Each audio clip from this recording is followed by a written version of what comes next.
It's Gorman in the Morning with Fletcher and Ryder. Now, 92 KQRS.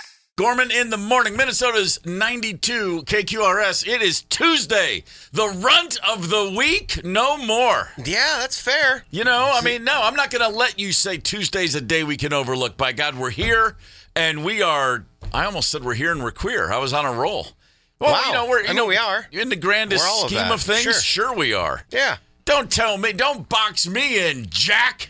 Wow. This is America. I'm going to do it our way, because life is a team sport. Who's Jack? I don't know. Leave me alone. It's Tuesday. I'm struggling. Paul Fletcher's along for the ride. You're not struggling. You're on fire early, I think. Ryder. Work that tongue. Get that slime off. Get that slime off, man. That's exactly what I'm doing. Yeah. I'm brushing off the slime. I hear ya. Slime be gone. I'm feeling Minnesota, which means I need some headlines, Paul Fletcher. Oh, boy. Buckle up. It's only for a day or two, but Mother Nature is planning a little taste of winter for us the next couple of days. Forecasters are saying we could get our first frost of the season Wednesday night. All I know is this. That means the end of the fruit flies, right? Hopefully. Oh, boy.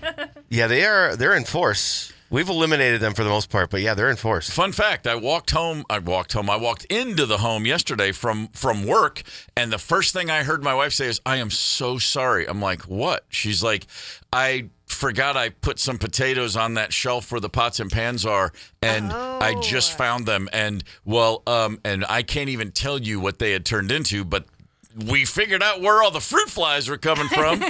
Wow. It was quite a morning in the Gorman household. Yeah. Hey, don't put away, the warmish, the fall clothing yet, because back to upper 50s and low 60s by this weekend. Just gorgeous.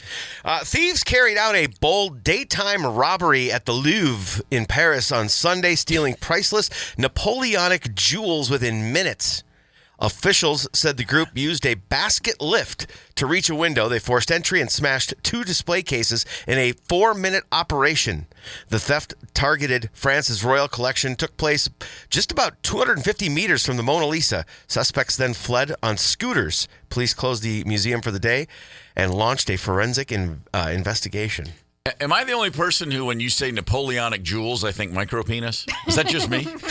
Maybe. Okay, sorry. Dude, if you have a bucket truck, they will let you do anything and go anywhere. That is the lesson we're learning here. Absolutely, yeah, no question about it. Yeah. Those little cherry pickers, that's a carte blanche, man. You just put on a helmet and don't even have to have just a vest. Yeah. Just a vest and a cherry picker bucket truck, and you can pretty much be the governor, I think, if you try hard enough. Throw in a couple of orange cones, game on. Yeah, they assume you're at work, for sure. A group of rental owners are challenging a new city ordinance in Wayzata. The ordinance bans short-term rentals like Airbnb or Vrbo from operating in the city. Mm-hmm. The council cited concerns with the short-term rentals becoming a nuisance. The new ordinance takes effect next year, but the rental owners are asking a judge to block its implementation. Huh. I mean, I'd party in Wayzata at an Airbnb. Sure you would. Yes. You are not alone in that. No. And if you were a homeowner in Wayzata, you'd be fighting against the people who want to party in your town's Airbnbs. That's correct. That's how it works. Maybe they're the new Edina. Maybe we should drop cake off in Wayzata instead. I think Edina would love to be the new Wayzata. No, Edina really owns that cake eater stuff. No, they do. It's old money. It's the old money aesthetic there. Oh, that's right. The nouveau riche, they have more ornate cakes, but the recipes are much deeper in Edina. I got it. There you go. Yeah. It's like Connecticut versus Silicon Valley. I got it. Thank you. Thank you for the clarification. Lithium batteries are close to being banned on airplanes, and another incident has moved the needle probably closer to that. An Air China flight bound for Seoul was forced to make an emergency landing in Shanghai on Saturday after a lithium battery inside a passenger's carry-on luggage spontaneously burst into flames in an overhead bin. The cabin was filled with smoke, and an extinguisher was used to douse the flames. The plane was diverted to be able to land safely, and no one was injured. If you see the videos from that plane, it's a shocking amount of calm in those passengers as a raging fire erupts from an overhead bin. Wow. Jeez. I'm serious. It's startling. And the flight attendants are like, "Oh, we got fire extinguishers for that. We'll be cool." People are pulling out their phones. I got to see this. Yeah. Wow. Yeah, no, but well done, everyone who didn't freak out and start punching strangers. Yes. Those are some flight attendants who really need raises. That's very true. Good work. John Mulaney just announced yesterday he's going to be hitting the Armory. The Mr. Whatever tours coming through Friday, January 9th. There's a pre-sale that starts tomorrow at 10 a.m. I guess the password is guitar, just so you know. Okay. And the general on sale this Friday, 10 a.m. Yeah, we'll have tickets. I'm stoked about this one. I am too. That is a night. I didn't even look at the calendar. I don't care what night of the week it is. I will go see that man because I laugh at everything he says. Dude, it's a Friday. Oh, wow. Hell yeah. Yeah. That's good news. Oh, yeah, Looking I just forward said that, to it. didn't I? We all just, except Ryder, we both missed Friday, January 9th. Didn't even think about it. I'm the one that I said spent it. about 15 minutes making sure this was actually a Friday when I found out about Hell this stuff yeah. yesterday. Excellent. Yeah. What's Game amazing is on. that I just said Friday, and we were like, huh? Mohan Lal, he's a 74-year-old man in India who recently faked his death and staged a mock funeral just to see who would attend. Wait, hold on. This sounds like Michael Scott in the American version of The Office. Go ahead. Okay. People were stunned to learn he had died. Little did they know he staged the entire event, complete with a fake death certificate and a funeral announcement. Friends and family joined a funeral procession to pay their respects and were even more shocked when he suddenly sat up in his coffin. Wait, he was in the coffin? Wow, that's I mean, Tom Sawyer and Huck Finn knew enough to stay out of the church. Yeah, they were like in the back. Yeah. This is where I think it's going to go south for him, though. There was obvious outrage. Dude said he wanted to, quote, see how much respect and affection people give me. To make it up to everybody, he hosted a big feast and invited everyone who attended the funeral. But, you know, how much respect and affection? You know what? When you actually die, they may not give you that much respect. Yeah. Oh, man. Maybe we should focus on that gnawing crevasse in your soul. Yeah. Good Lord, dude. Insecure much? This Man. only would have been cooler if he had popped up and had the vampire teeth in. I am loving this. That would be good. Yes. Oh, and by the way, authorities are looking into whether or not any laws were broken, so it could actually get worse for him. I imagine so. Sorry for pulling the prank on you. Here's some chili dogs. Man, I mean, chili dogs can cause they can cure a lot of ails, but that one, no. Yeah, probably not. There are rumors flying of a Blondie movie once again. They tried to make one in the mid-2000s, didn't take off, but Debbie Harry has jumped in on the speculation, saying she'd love for Florence Pugh to play her in the potential biopic, stating, if it were somebody like Florence Pugh, I would be in heaven. She supports a biopic as she feels it would, quote, give people a finer appreciation of the band. What would I know Florence Pugh from? Little Women, the latest, the Greta Gerwig one. Okay. She's Australian. Midsommar? She never has an Australian accent. She's in a Marvel. She's in one of those superheroes. She's in the she was in Black Widow. She's in the latest one, Thunderbolts. Midsommar. She was in Oppenheimer. Okay. You know what she is? She's fantastic. She's Okay. really, really good at Everything acting. I've ever seen her, and I'm Yeah. like, man, there's something about her. So yeah, I get All Debbie right. Harry going, oh yeah, sure. It's like listen, man, I've said often, when they're going to do the movie on my life. I'm kidding. I'm not even going to finish the thought.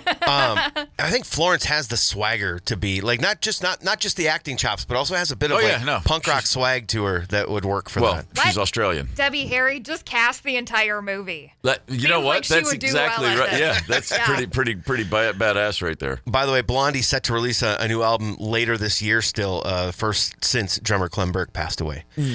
Chinese public restrooms are trialing dispensers that require users to watch advertisements before receiving toilet paper. Yeah, sure they are. The machines display QR codes that connect to smartphones, triggering a brief video ad before releasing controlled amounts of paper. Users can bypass by paying what's equivalent to 7 cents. Municipal officials describe the program as waste reduction efforts, citing documented cases of people taking large amounts of free paper from high-traffic facilities. Look, we've all had moments in life when we would pay $100 for that toilet paper. So, whatever. No biggie. Yeah, watch some ads, wipe your butt. 3-3-1.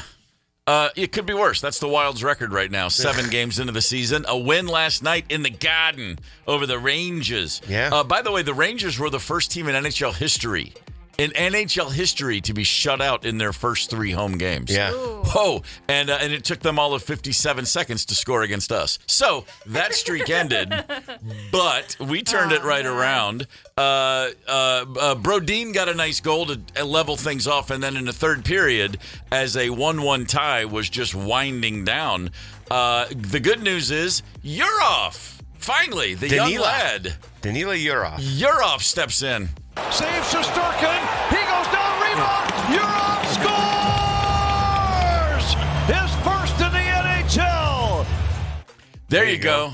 There's that high draft pick coming through, baby. Yeah, buddy. I like it. First round pick 3 years ago, and boom, puts it in. The announcer went on to say, he's not going to sleep tonight. I don't know. He's probably not that excited. He's probably, he'll fall asleep. He'll sleep well. He should sleep well, actually, after You know who didn't sleep last night? Detroit Lions fan, Ryder. Oh, yeah. Holy crap. The Detroit Lions just absolutely hogtied. Wow. A team that up until now looked like a safe bet, the Tampa Bay Buccaneers, turned them inside out in Detroit last night. 24-9. Jahmyr Gibbs, 218 yards rushing the ball. Don't sell him short. Oh my goodness. It's a good night. The Lions last night, couple things they shared late in the game as I was laying there going, why am I still watching this? Yeah. I think that's the 26th game in a row where they've led at the start of the fourth quarter that they've won. If they have the lead going into the final quarter, they're going to win the game. And the other stat, which was kind of crazy, is I think it's 51 games since they've dropped 2 in a row. Right. 51 games since they've lost 2 in a row. There's only 17 in a season, Right. So that's going back a ways. Yeah, that's a recipe for success right there. Yeah, it is. So Jared Goff, 20 of 29, nice touchdown pass early. Lost a fumble, overthrew a few people, and it didn't matter because the rest of the offense was just clicking. In Seattle last night, in the other Monday Night Football game, the franchise tag that got away, Sam Darnold, led the Seahawks. Let's see, Houston Texans, the best defense in the league in terms of points allowed all season, and they gave up 27 to Sam and the Seahawks. Wow. Anyway, let's not talk about what might have been. I'll tell you something else real quick. Speaking of Seattle, over the weekend in the MLB playoffs, the Toronto Blue Jays are in Seattle. George Springer of the Blue Jays takes a pitch off his kneecap. I mean, it's brutal. He goes down, and it is rough, okay? Now, he was in obvious pain. Minutes later, he limps off the field, and the Mariners fans collectively all booing him.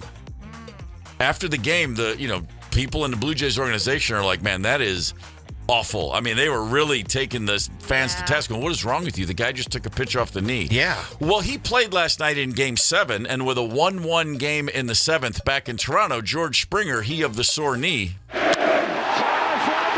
Yeah, buddy. Left field. Where does it go? That's a 3-run home run. Nice that work. propelled the Toronto Blue Jays past the Seattle Mariners. So suck it, Seattle fans. The Blue Jays now get to be destroyed by the Dodgers, not you. That's fun. That's how that works. That's man. Quite the prize they've earned. Zimmerman! Come on, Zimmerman. Glad to have you with us today. There's nothing wrong with Zimmerman, but up until 1967, they were the village of Lake Fremont. That sounds lovely. Give me a Z. Give me an Immerman. What do you got? Zimmerman. Okay. Damn straight. Gorman in the morning. Coming right back. 92 KQRS. Streaming from 92KQRS.com. Gorman in the morning is back. 92 KQRS. Okay, I mean, every now and again I catch myself at PetSmart and I'm looking at those litter boxes that are self-cleaning. And I'm like, that'd be nice not to have to scoop. And then I'm like, yeah, but then what happens when it doesn't work? And then suddenly I'm taking apart a thing and I got a screwdriver and I'm putting on, I'm just getting angry. And the cat's scared of it and just poops in the kitchen anyway. Exactly. Right. It's just a series of dominoes. I'm like, screw it. I'm just going to keep scooping.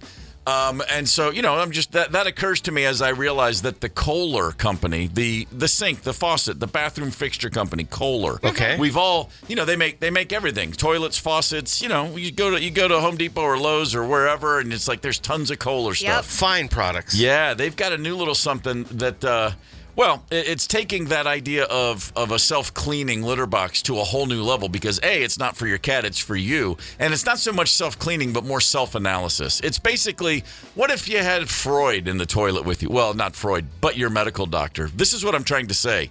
They have a device that's going to tell you what's coming out of your body and whether or not you need to be alarmed. Just take a listen. Introducing Dakota by Kohler Health. Dakota translates your body's signals into real-time insights, helping you decode your body's cues. Dakota uses advanced spectroscopy sensors to seamlessly analyze what your body leaves behind. Its sleek, self-clamping design blends seamlessly into any bathroom. Paired with the Kohler Health app, Dakota delivers personalized health scores to help build lasting, healthy habits. It's everything your body's been trying to tell you, decoded. It's okay. Man, an app for my toilet? They put a little tiny camera on your toilet, and then it connects to an app. Your body signals, that means you'll poo-poo and pee-pee. It analyzes what you leave behind. It is real-time analysis of what you are letting loose from your bladder and bowel. Okay. And then it's telling you, hey, looks good. Looks like there's no blood in the stool. You have an app for that now. That's crazy. A camera, though. Camera. It's a camera that connects, which, by the way, no way in the world anybody could hack into that camera. I'm sorry. More than likely someone will hack into that camera. You don't think it's probably the top-of-the-line verification and encryption, et cetera, et cetera? It may very well be, but most people will stop using it. They'll forget to, tap in at some point. It'll be, look. I don't want to put in a password for this. They'll just bypass it and then... Dakota's sensors see down into your toilet and nowhere else. That's a line from the ad. You're looking at my dinghy. Don't look in my toilet. Seriously, no one needs to see that. I don't need to see it. My doctor doesn't need to see it. Just take some blood and urine and get back to me. I think my doctor would love to see this. He might love it, but he doesn't. Yeah. Nah. Doesn't need it though, right? So we are a society that's yet to embrace the bidet, which is just a cleaning mechanism. The idea of a camera looking up your six. I don't think anyone's going to go on this. Going to the doctor every time you drop a deuce? That's interesting. I'm curious about the person who first orders one, like at the store. If you're the salesperson, you're like... First one, yeah. Really? Really? You're the guy. Okay. You probably get points if you sell one first. That's sure they have a competition going on. That's very true. I wonder if they're going to ask their reps to. Well, you got to tell the people you use it yourself. You've got to get on there. I mean, that's for sure. Try it before you buy it type of. Yeah, show them the app on their phone and your most recent deposit. Probably what we want to see. It does say here though that the technology struggles with dark colored toilet bowls, so you're going to have a white one. Because it'll probably blend in. All the stuff blends in against a dark color. I mean, as many black items of home decor as we have in our house, we have yet to find a black toilet. Really? Yeah. Usually those are just reserved for, the dressing rooms in crappy clubs that your band is playing and you're wondering about the decisions you've made in your life. The black toilet's such a giveaway that things could have been so very, very different. Hey, you ever buy something and then later realize, holy crap, I just got the steal of the century?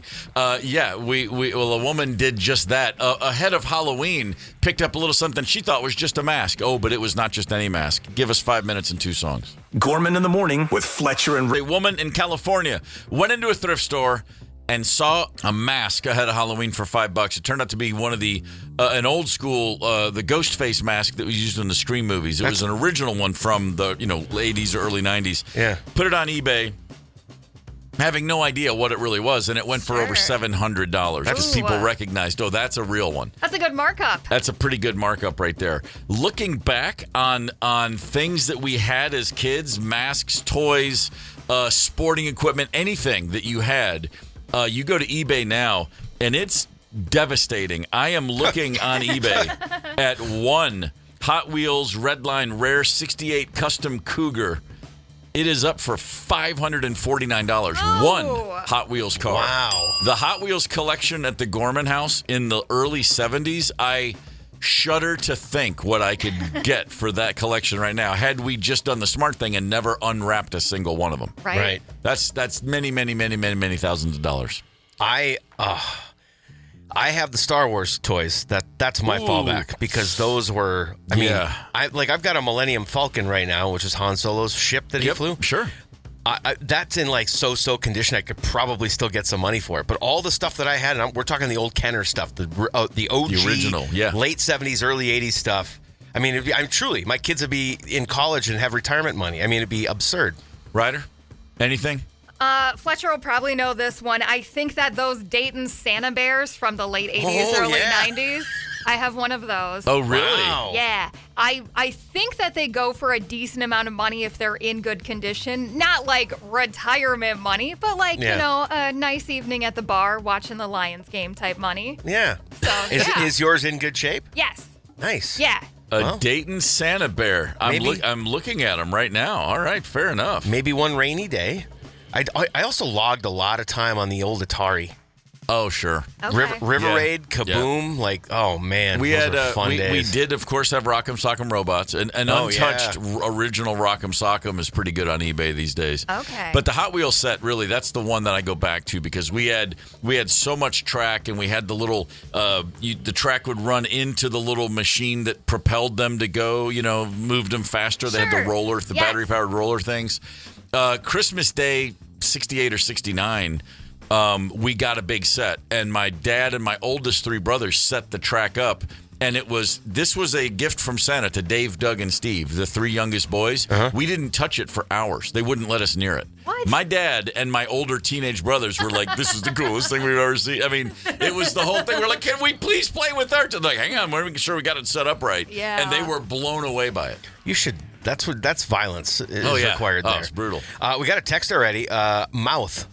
Came in and says, I haven't thought about it since I moved into a home back in 2013, but I got to dig out my Matchbox car collection. I have over 1,000, and I have complete sets of every car from 87 to 96. Okay. Yeah. All right. Yeah. Granted, we were a Hot Wheels family, and there were Matchbox families, and no judgment here. Just saying, we went one way. But you got full, complete sets. Forget it. Don't get me started on trading cards. I have a buddy who has every full season of NFL trading cards from 57 to like 77. Every single card in plastic. Oh, wow. In plastic? Completely preserved. Truly preserved. Yeah. And I'm not making this up. It's millions of dollars. This is not a guy who's like loaded. He just had older brothers, and they saved all that crap. Oh, it's crazy what's in our attics and basements, what we could do. Especially as, well, A, cards have made a comeback. Oh my God. And B, those are, there's less and less of those every day. I ran in trading card circles for a while. Did you really? Yeah. Buddy of mine's dad owned a shop. It was kind of fun, actually. COVID blew that market out of the water, man. It did, but it's coming back, though. Yeah. In a good way. Yeah, you're right. It went totally crazy. 651-989-ROCK. Let us know what you wish you could still get your hands on. Are you good at judging people, or are you one of those people who goes, I understand people. I can always tell. I can read people. I know people. It's like, whatever. Most people... I can a little bit. People that I know, generally, who are insistent that they know people, are usually what they do is they just assume the worst in everyone, and then they go, I told you. Yes. Told you they were hiding something. Told you they were full of it. Trickery. It's just an easy way out. Sorcery is what it is. It's just nonsense. I don't know anything about people, so I'll just assume they're all like me, which is to say horrible. Despicable. Yeah, pretty much. Insufferable. That said, hey, that said, there's a lot of ways you can kind of tell, apparently, if someone's lying to you. Now, everybody lies at some point, some more than others. Sometimes it's justified. Sometimes you just don't even realize you're doing it. I mean, it is what it is. But there are apparently some pretty good ways to determine if someone is in fact lying to you. Okay. Beyond just your central nervous system lighting up and your guts turning to lava. Oh. Okay. Because that'll happen. Turning to lava. Sure. I have molten lava inside my body now, thanks to your nonsense. That's a really good sign. Is there anything that comes to you, like Ryder, if I just said, how do you, what tips you off? What gets your central nervous system alight that you think, I think this person's lying to me? I almost never think that. I always assume people are telling the truth because it seems like way more work to lie because you've got to keep crap straight. That's right. So I would say the first sign that somebody is not being straight with me is they have changed their story. Okay, sure. Inconsistency in what they're saying. Yeah, okay. That's a very good one. Is there anything that just jumps out to you, Paul Fletcher? Like Ryder, I tend to take people at face value as well, so I put trust in people. But I would say when they're kind of over the top and really overselling what they're telling you, that can be a sign of they're full of beans. Here's one for sure. The poker face. When people do, when you can tell someone's working really hard not to give something away, when someone's working too hard not to react, when someone's giving you that look of, that's funny, you might think that. But I'm about to tell you why you're wrong. When there's no actual interaction, if you don't see a flutter in the eyes, if the eyebrows never move, if there's just like a hard, determined poker face, they're generally trying to control the narrative. Interesting. I never would have picked up on that. I would have just assumed it's resting bitch face, and I try not to be judgy about that because I, too, possess the resting bitch face. Sure you do. Okay. Yes. All right. Well, they could just be dead inside. That's another thing. It's quite likely. Also guilty of that on occasion. Yeah. Well, see, here's the thing. I'm looking at this list, and it tells you what you might be, what can tip you off. And as I've said before, I grew up in a house under suspicion. I always act guilty of things. When somebody says, if somebody accuses me of saying something differently that, you said the exact opposite yesterday. Yeah. My immediate default setting isn't, no, I didn't. It's, oh my God, I did. I mean, I was, that's just life in my, like I said, we were guilty until proven more guilty in the Gorman household. Right, that was just the standard man. thing. And it's still something I think about it. I've talked about it. I hopefully have processed it, but it's still in there. Like the idea of if somebody walked in here right now and said, hey, someone stole my headphones. I'm wearing my own headphones on my own head, and I would literally go, oh my God, are these their headphones? I mean, I just can't help it. It's just, that's how that works. Yeah, that's fair. One of those things. Here's another good one to look at, and we've got some other ones, but this is a good one. The forced smile. A forced, lifeless smile, the fake smile when someone's talking to you. Yeah, there's a good chance that what they're trying to sell you on is not exactly true. Like, think about every single salesperson you've ever dealt with. I some of them. I could see you in this car. Okay, I can see you in this. Why you gotta go to car salesman guy? I'm just saying. Listen, hey man. I mean, if it's just funny that we always default to car salesmen, right? Because we've all dealt with them. Yeah. No, you're the one person that those horizontal swipes that actually is thinning on you. You know when they say stuff like that. Okay. Sure. Yes. And they got the wry smile, as they say it. Sure, that's how that works. What about not looking you in the eyes? That sort of thing. The eye dancing for sure. When they you'll notice this. Sometimes people will be looking you right in the bridge of your nose. Like they're focusing on almost your eyes. Okay. Yeah. And it's like when you can tell someone's looking at a teleprompter but trying not to. It's that same thing. When someone's doing that to you in conversation. What's your tips on what tips you off? What makes you think to yourself, I'm not buying another word out of this person's mouth? Signs that someone's lying right to your face, Paul Fletcher. We got a text. I believe this one is on the list that you have. When people take a long time to answer your question, isn't that because they're generally they're thinking, right? They might even respond. They might even repeat like your question or whatever, right? Oh yeah. That's Maybe on there. they're thinking about what the truth is, or they're trying to remember something. Could be. But if it's a pattern, if you one. see it, here's a few to look for. Voice changes, a higher pitch or a breathless tone. Anything that indicates anxiety, stress, panic. Oh, Sure. Okay. Because you're just like, "Arr." If you just picture like a little kid when you catch their, the hand in the cookie jar thing, and then just turn that person into an adult. You could Really? you could just imagine it. You can see the difference tone in their voice. That's always the giveaway. That's when you know the beehole is clenching. It's like when I'm talking sometimes. No, that's the beehole clenching right there. But to your point, Paul, long pauses, another big one. You can be thinking about what the real truth is. There can be stories where you want to say, I got to get it all straight because there's 7 things that happen. Let me make sure I'm getting them in order. Yes. That's different than simply, were you there at 9 o'clock? Okay. Well, I mean, hold on. I mean, no, it's a yes or no answer. Yes or no's, they don't have a pause, generally speaking. Yeah, it depends on what the meaning of word 9 o'clock is. See? Something like that. Was it not an actual thing that President Bill Clinton said? It depends on what your definition of is. Yes. Wow. There we go. Wow, man. Chuck just texted, said, when someone starts out with, I'm not going to lie. Ooh, you're very much going to lie. They're lying. Not going to lie. Or you're going to say something passive-aggressive, Midwest rude. That might be true, because I have a tendency to say I'm not going to lie when I'm telling the truth, actually. I do. I have one that I do, and I know right when it started and why it happened, and it got into my brain, and I cannot turn it off even though I really try. And I say regularly, oh, this is a true story.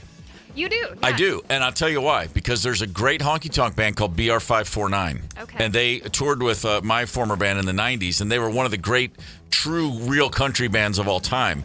And BR549 played a ton of covers, but every time they would play an original, they'd go, that was a true story. They would say that. That's how you knew that was one of their songs. Yes, okay. And we were touring with them, and we all would just started, hey, that's true story. That's true story. And it turned into a thing where I now say that.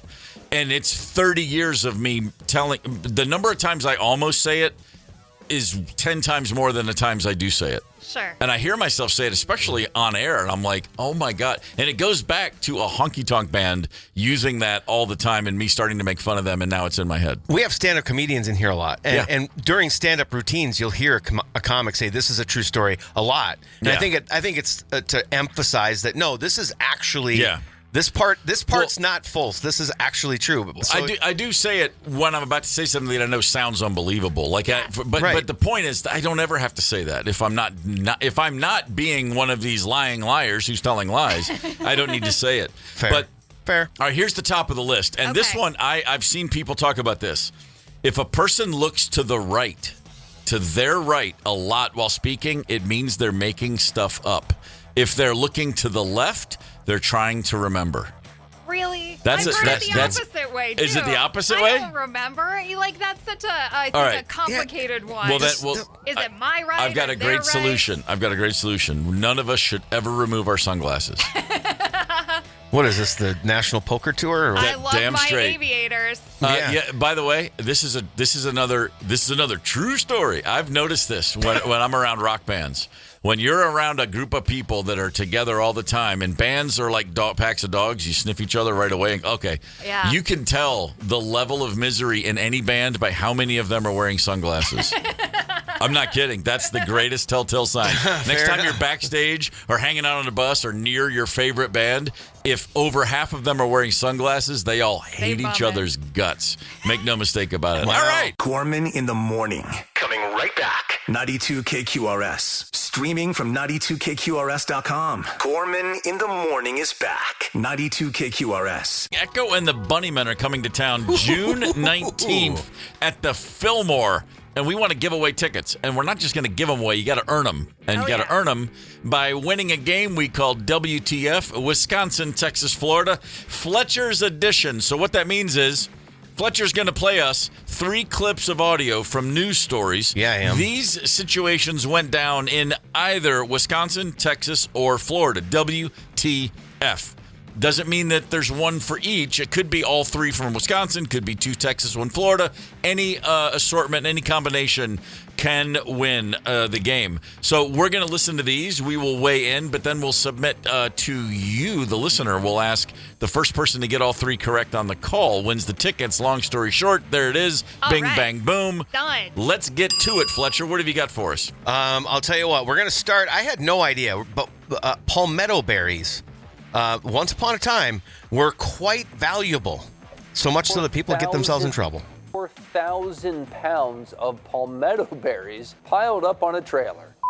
Deputies say these two, Daniel Navarrete and David Casillas, harvested them illegally.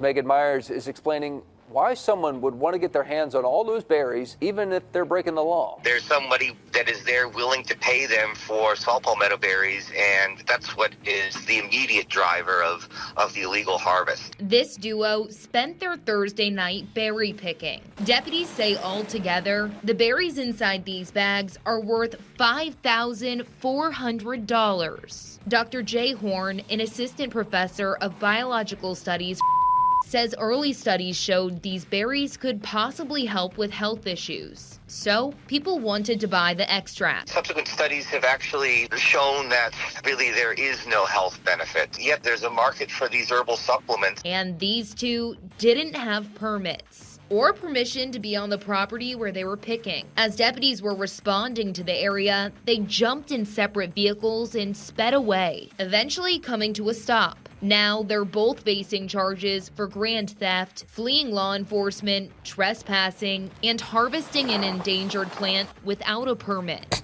Am I the only person who doesn't know what the hell a palmetto berry is? Am I the only person who suddenly really wants a bowl of crunch berries? That does sound good. I don't think you have to harvest illegal berries to get the crunch berries, though. I don't know. I just can't believe all of this over some berries. Just some berries. Okay. All right, that's number one. All right, here we go. Number two, this one jumps. You got to follow this one along. It's a body cam story. It features a big shot know-it-all refusing to pay his bill at a strip club, and it gets out of hand. Do me a favor, take your hands out your pocket for me.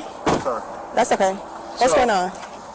There was a female in there. She goes 35 for 30 minutes. I get to the back, and she wasn't being clear on the instructions. She starts telling me that's the first song, that's the second song, and then I was like, okay, after 30 minutes, I was like, okay, I'll pay you my 35, and I get up to pay her the 35, and then afterwards, she's like, you owe 175.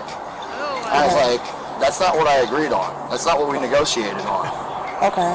So I don't know how it increased by that dramatic of a number, from a 35 bill to a 175 bill. Okay, so She wasn't being clear. Okay, so you were under the impression that you were to pay $135? No, $35. $35. Yeah, just 35. And then it increased to $75. $175. $175. And then she was offering prostitution in the process, a $900 prostitution bill. All right, so you didn't pay the tab at all? No, I said I'll pay the $35. So I went inside, spoke with Ivy. Yeah. And I had Ivy explain to me how she explained to the new customers the process. She didn't explain it properly then. Your tab is $175. Yeah, I'm right? paying that. I'm sending this off to the FBI too. I'll have you guys. You can send it to whoever you want to send it to, sir. Yeah, that's sex trafficking. I can literally send that off to the FBI. Okay. So you either pay the $175. Your crime will cut you a court date. Right. But we can put you in handcuffs and throw you in the back of the car while we write it, or you can stand here. Or you can pay your tab and you can be on your way. So those are your choices. What do you want to do? Yeah, go ahead. Just put your hands behind your back. He takes off. Hey, you're going to get tased. Oh, you're going to get tased. That's your last warning. So if I pay the bill, I get out. You had that choice. You already had that choice. At the end, so if I pay the bill, I can get out. Off. No. Did he get tased? Did they tase him? No, they never had to tase him because he was a scrawny little, weak, soft belly white kid. So it was easy. I wonder if there's. Do you think it's possible? Are there two Ivies in the world in strip clubs? Because if it's the same Ivy, sorry, never mind. Hold on. Right. No, that's probably the only one. Ivy. All right. Something about that. That officer at the end really sounds like he knows the protocols that go down at a strip club. Yes, he does. I will also say, how about the patience? I mean, that body cam went on for 18 minutes. Oh boy! And they were just patient with him until the last second. Then they're like, "All right, enough, man." I think when our trusted police officers show up and they're dealing with just an idiot at a strip club, they're not in a hurry to get to the next case. No, not really. They're like, you're probably right. This is my break. This is my break for the night. Yeah. That's a good point. All right, last but not least, a pair of well-educated lunatics decided poisoning was their love language. A hazmat team investigating what prosecutors call an extensive poisoning plot. Paul Van Dyne Jr. and his partner Andrea Whitaker used elaborate poisons, including cyanide, to try to murder women Van Dyne had previously been on dates with, according to court documents. One of the alleged victims, a mother of two, speaking out anonymously today during a hearing. Well over a year ago, I went on just 2 dates with this man. And now my entire life has been turned upside down. Van Dyne attempted to poison the first victim at least 3 times, beginning on April 26, when he broke into her car, filling her gym water bottle with cyanide and thallium.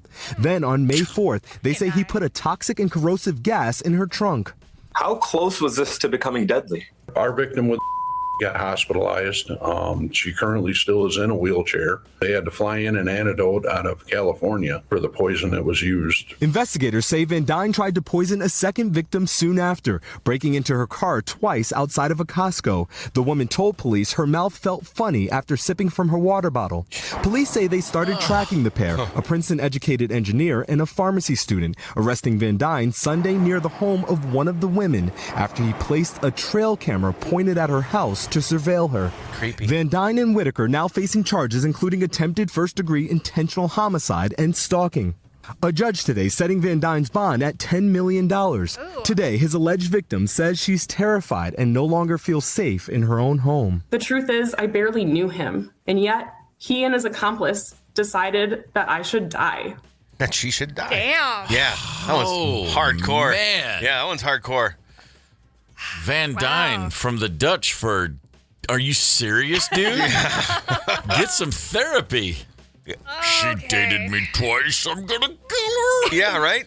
Jeez. She wouldn't go out on that third date. Man, you covered that's a wide net today. That's quite the gamut. A man named Brian from Spring Lake Park has the answers. All right. He's on the horn, apparently. Okay, Brian, let's get after it. All right, so here's a recap quickly. Number one, we were dealing with the endangered and the protected palmetto berries. Ryder, where are you coming in on the palmetto berries? I still don't know what a palmetto berry is because I didn't cheat and Google, but it sounds like some health craze crap. I'm going to eliminate Texas and I'm going to eliminate Wisconsin and go with Florida. Steve? I am going to say, because I know that the palmetto state is South Carolina. Oh, is it? That is closest to Florida, therefore I'm going Florida. Okay. I will tell you this. Before I did this story, I researched if the palmetto berry was available in more than one state. Okay. And it is available in Texas and Florida. Brian, what's the correct answer? I take those. They're for your prostate. Oh, okay. Yeah. I don't know if they do any good or not, but it can't hurt, they said. So That's right. That's right. Brian, What state is the right answer, Brian? Florida. Yeah. There you go. Good start for you two. Nice work. Fair enough. All right, number two, we had the body cam story. Mr. Big Shot, he was going to send his evidence to the FBI. Yeah. He got a lap dance for a really long time and decided not to pay for it. Ryder, what do you got for this guy? We have communication issues around sex, desire, and money. This is screaming Wisconsin to me. Midwesterners have a hard time communicating about those things. Okay.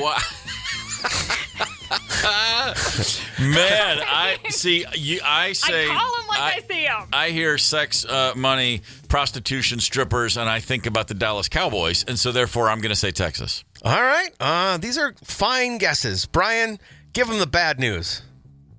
Florida. Oh.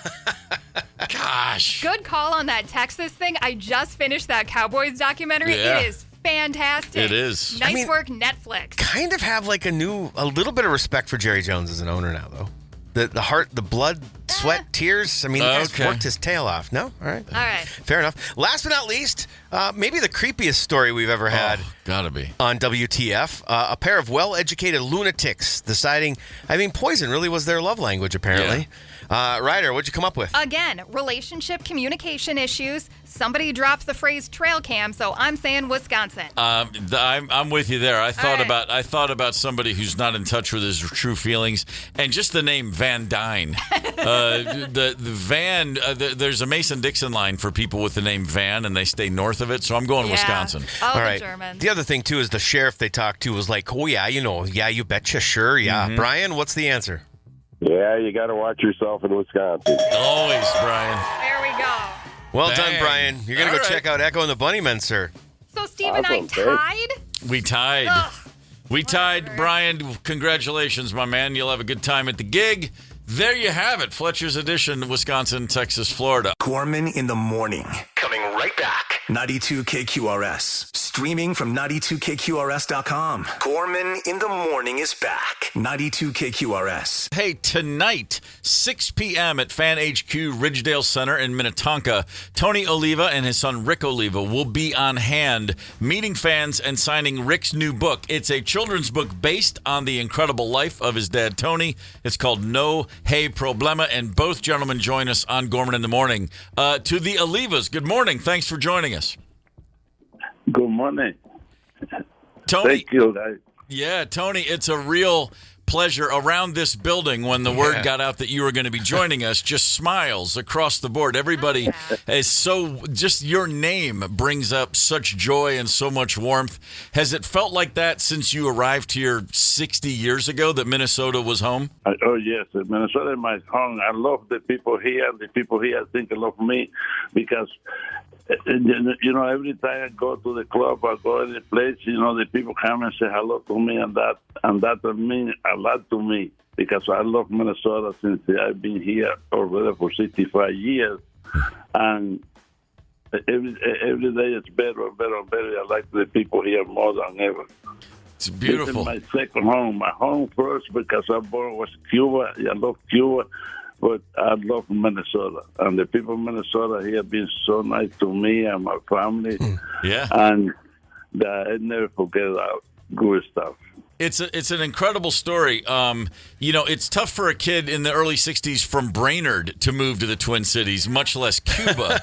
I can only imagine. I'm sure you can both speak to this, Rick. You know, what must that have been like? That is truly going from, you know, Venus to Mars or something. It's a different planet. Now you talk about Brainerd, where you're from. I've been all over there, you know, from Minnesota Twins, when we used to go to those caravans. For 50 years, I went all over North Dakota, Minnesota, South Dakota. I know, especially in the right time, in the winter, when the snow was very, very high in those days. Incredible story. The book is called No Hay Problema. Rick Oliva is responsible for this book about his father, Tony's life. Rick, I mean, you grew up with this being your story, but you grew up, I imagine, in Minnesota.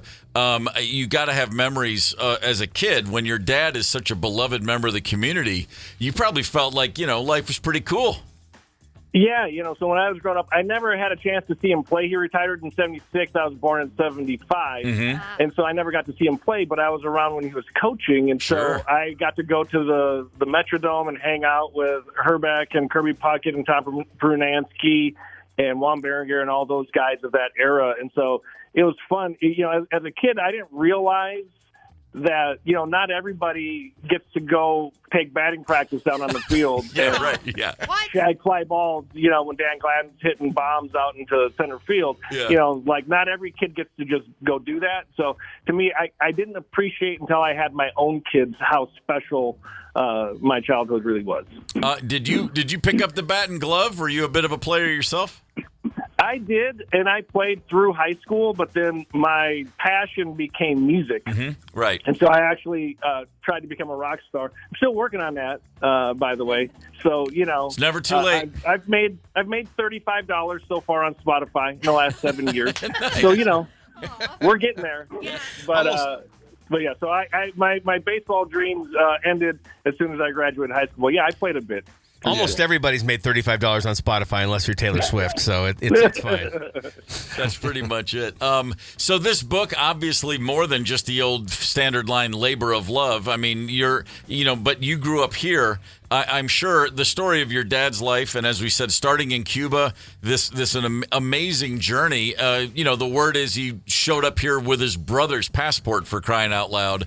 I mean, this is something surely now, as a dad, as an adult, you can recognize just what an incomprehensible journey your father went through just to get here, much less what happened after he did arrive.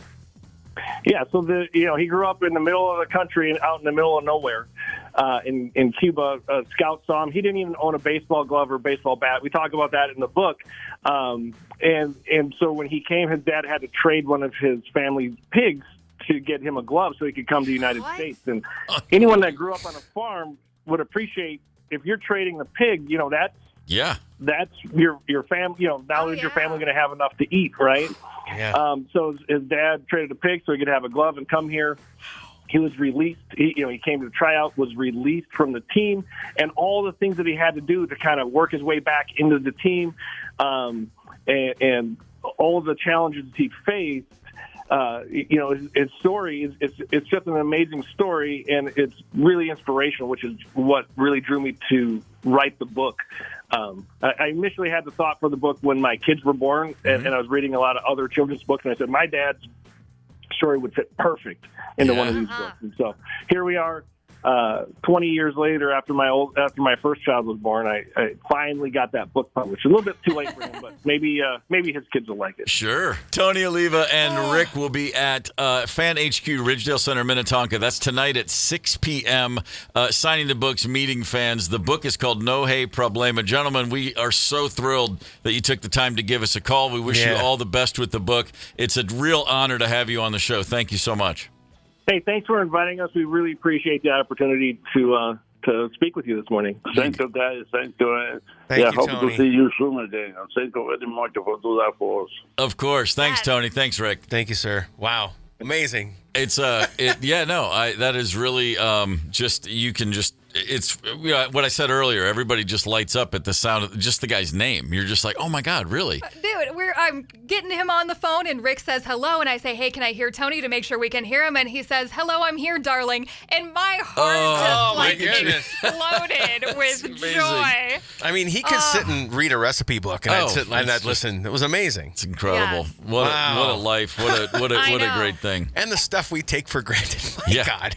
Yeah. As irritated as I am as a baseball fan right now, he just totally warms my heart. Oh, of course. Yeah. 100%. Holy moly. Today's last word, thinking of our buddy Tony Oliva. Sure. Yeah. The gentleman known as Plato, Greek philosopher of note. Okay. How are we getting from him to Tony With O? Tony O. Here's a quote from Plato, and it made me think of Tony O. He who is of a calm and happy nature will hardly feel the pressure of age. But to him who is of an opposite disposition, youth and age are equally a burden. Basically, there we go. Hey, man, calm and happy's the way to go. You don't notice you're aging because age is just a number if you're still at peace inside, young at heart, and whatnot. And don't forget the whatnot. The whatnot's very important. It certainly adds a little, panache to the situation. Sure. Tomorrow on the show, Ben Katzner, a comedian, will be with us. He'll be a part of the 10,000 Laughs Comedy Festival. So I look forward to talking to Ben. And then between now and then, we still have business to tend to. Paul Fletcher, what's coming up next on this very radio station? I'm going to have 2 opportunities for you to score $1,000, part of our 5K a day giveaway. Go commercial free just after 11:45. And then I'm going to play a band who was named after the lead singer's hair.